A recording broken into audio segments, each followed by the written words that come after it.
Je me souviens quand j'ai débuté ma carrière d'investisseur que je rêvais de vivre une situation comme le krach boursier qu'on avait connu en 2008. Je me répétais que ce serait une opportunité incroyable d'investir dans des entreprises à des prix dérisoires et d'encaisser énormément d'argent grâce aux dividendes, mais aussi grâce à la plus-value une fois que la crise serait passée. En 2022, on peut dire que les marchés ne se sont pas très bien comportés avec une baisse du S&P 500 de plus de 17,5%.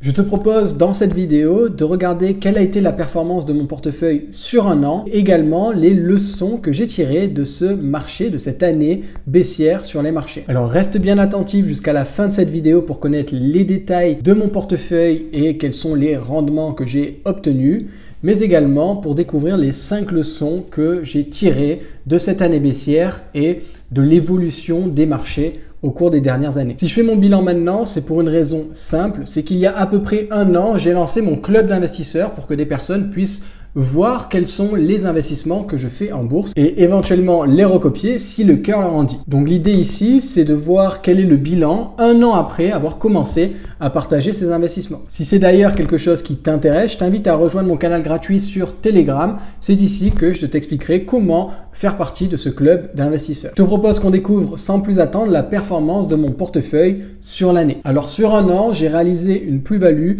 de 2,4%, ce qui je trouve est très correct, surtout quand on voit que le SP 500 a perdu quasiment 17% sur la même période. Un deuxième point que j'apprécie particulièrement sur mon portefeuille est que le yield on cost, donc le rendement du dividende sur le prix d'achat, est de 4,75%.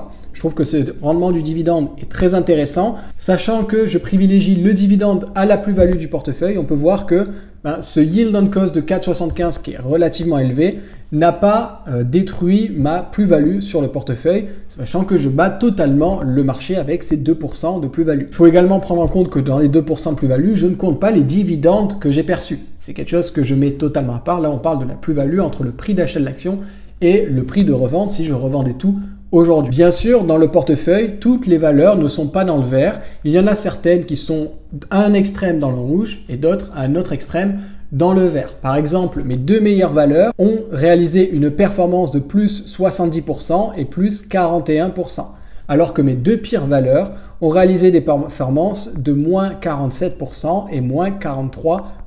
C'est donc en voyant les différences assez extrêmes entre ces deux types de performance que j'ai pu tirer des leçons vraiment importantes pour la suite de mes investissements. La première leçon que j'ai pu tirer de cette année d'investissement concerne le dividende et je dois avouer que de toucher un dividende est quelque chose d'extrêmement rassurant. C'est rassurant dans le sens où tu as beau voir le portefeuille descendre, alors même si je finis en positif, il y avait des moments où il était en négatif, et bien dans ces moments où le portefeuille est en négatif, le fait de toucher des dividendes et de voir les entreprises que tu possèdes annoncer qu'elles vont augmenter le dividende et qu'elles vont continuer de l'augmenter est très rassurant et tu te dis que ok, très bien, cette année, j'ai pas de performance, mais au moins, je vais toucher du cash flow, je vais toucher du dividende. Et ça, c'est particulièrement rassurant parce que tu te dis que si un jour, tu as besoin d'argent ou si alors tu investis pour une retraite, eh bien, investir dans le S&P 500 ou dans une stratégie de croissance, si le jour où tu as besoin d'argent, tu te retrouves dans une année comme celle-ci, tu as de grandes chances de devoir revendre tes positions à perte. Alors que si tu te sers des dividendes, eh bien, tu peux récupérer le dividende et vivre grâce au dividende sans avoir à revendre tes positions à perte. Et ça, je trouve que c'est vraiment très intéressant et très rassurant. Ça permet de mettre de côté les émotions et vraiment de garder cette idée de on continue d'investir pour augmenter le rendement de ce dividende. La deuxième grosse leçon que j'ai tirée de cette année, c'est qu'il faut vraiment comprendre ce qui se passe en interne dans les entreprises.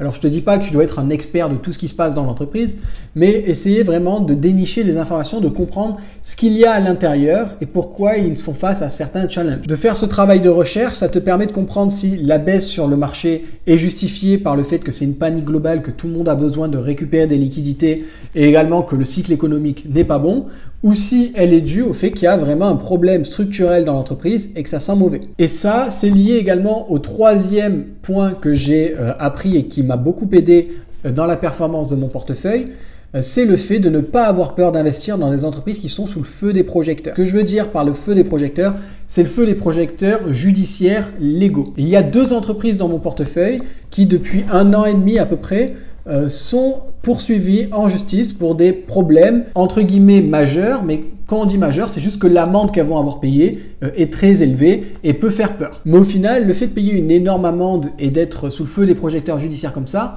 à part faire peur aux investisseurs, ça n'empêche pas le business de tourner, ça n'empêche pas l'entreprise de continuer à vendre et ça n'empêche pas l'entreprise de se développer. Donc certes, le fait d'avoir ces éléments peut donner une ou deux mauvaises années d'un point de vue comptable, mais globalement, si tu noies ça dans la masse, si tu noies ça dans 20 ans, 30 ans, ce sera qu'une aiguille dans une meule de foin. Donc pour le coup, ce que j'ai appris, c'est qu'il faut vraiment pas avoir peur d'investir dans des entreprises qui ont beaucoup chuté parce qu'elles sont sous le feu des projecteurs judiciaires. Warren Buffett avait d'ailleurs connu une situation un peu pareille dans ses débuts dans l'investissement, où il avait investi dans une entreprise, il me semble que c'était UPS ou FedEx, je ne sais plus exactement quelle entreprise c'était, mais l'entreprise avait des problèmes judiciaires à cause de taxes impayées, à cause de mauvaise gestion au niveau des impôts. Et le fait qu'elle soit mise en avant par tous les médias sous ce problème judiciaire, ça avait fait fuir beaucoup d'investisseurs et le prix de l'action avait totalement chuté.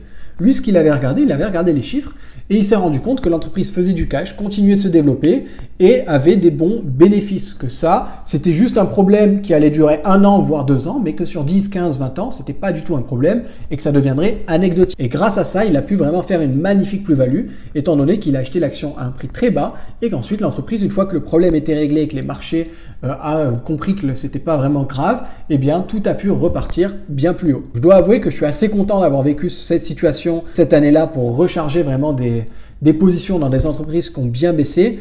Et j'étais également content d'avoir lu le passage du livre de Warren Buffett qui expliquait cette situation parce que comme ça, j'étais déjà préparé à ce qui avait pu se passer. La 4e leçon que j'ai pu tirer de toute cette expérience, c'est qu'il ne faut pas avoir peur de modifier légèrement ses règles d'investissement quand on se retrouve dans une phase de marché inédit. Le marché qu'on avait actuellement, on est dans une mauvaise économie, on est dans un mauvais cycle économique, donc c'est normal un petit peu que tout baisse, que les ventes baissent et que les chiffres, les résultats soient moins bons qu'imaginés. C'est dans des moments comme ça où on va avoir sans doute des baisses qui ne sont pas réellement justifiées, en tout cas pas proportionnellement à ce que ça devrait baisser.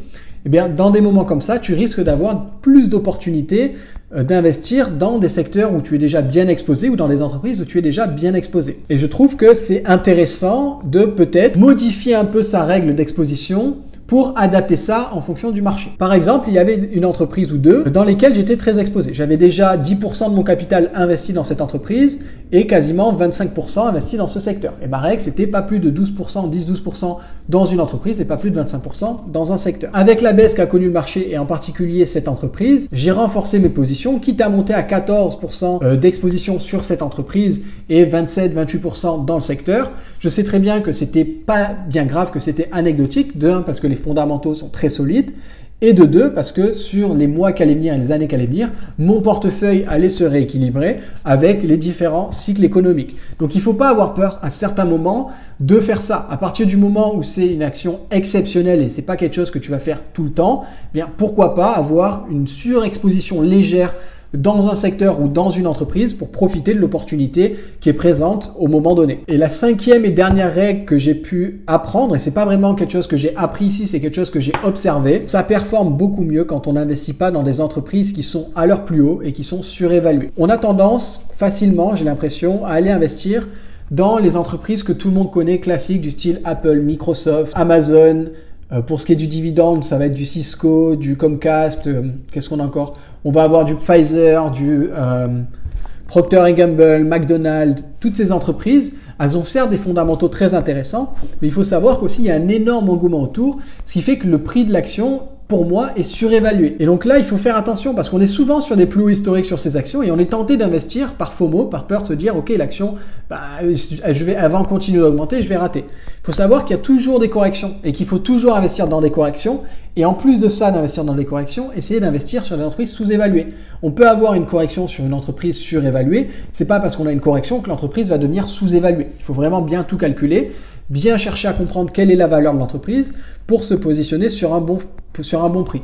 De temps en temps, mais c'est rare, on va avoir une entreprise qui a son plus haut historique et en même temps sous-évaluée. Donc là, c'est déjà très bien. Mais la majeure partie du temps, pour trouver des entreprises sous-évaluées, il va falloir regarder des entreprises qui ne sont pas à leur plus haut historique, qui sont à des niveaux plus bas, parce que souvent, c'est là qu'on va trouver les meilleures opportunités et qu'on aura les meilleures chances de faire de jolies plus-values et d'avoir un bon rendement du dividende lors de l'achat. C'est tout pour cette vidéo. Si tu veux récupérer gratuitement ma liste des 50 entreprises qui reversent un dividende depuis plus de 20 ans, je t'invite à la télécharger en description. Tu retrouveras dans cette liste une note et également un petit commentaire te disant si elle est surévaluée, sous-évaluée ou justement évaluée. Si cette vidéo t'a plu, lâche un pouce bleu, pense à t'abonner en activant la petite cloche pour ne rien rater des prochaines vidéos.